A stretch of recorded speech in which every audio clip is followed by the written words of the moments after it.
ময়দানে কিয়ামত দিবসকে অতিক্রম করে হাসরের ময়দানে ছুটে যাবে, দেখবে ওই প্রাণীগুলো দুইটি হাত রয়েছে, একটি হাতে থাকবে হযরত সুলাইমান আলাইহিস সালাতু ওয়াস সালামের আংটি, যে সুলাইমান আলাইহিস সালাতু ওয়াস সালাম আংটির মাধ্যমে পুরো দেশকে শাসন করেছেন।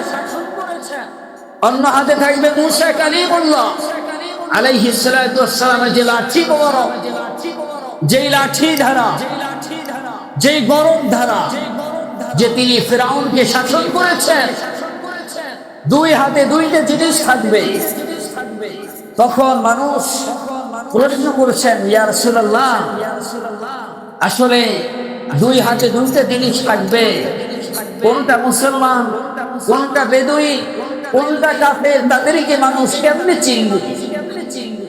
আল্লাহ রাসূল উত্তরে বলেছিলেন যে মূসা কালিমুল্লাহ আলাইহিস সালাতু ওয়াস সালামের যে লাঠি মোবারক, এই লাঠি ধারা যারা আল্লাহ তাআলার ইবাদত করবে, রাসূলের তরিকা মতো জীবনকে গঠন করবে, ওই প্রাণী, যে প্রাণীকে মহান রব আমাদের জন্য পাঠিয়ে দিবেন নিদর্শন স্বরূপ, ওই পাখি যারা ইবাদত করবে, যারা ইবাদত বন্দেগী করেছে, তাদের চেহারার সামনে এরকম ধরবে আর তাদের চেহারা দেখবে নূরে নূরান্বিত হয়ে, তাদের চেহারা নূরে ঝলমল করতেছে। সুবহানাল্লাহ।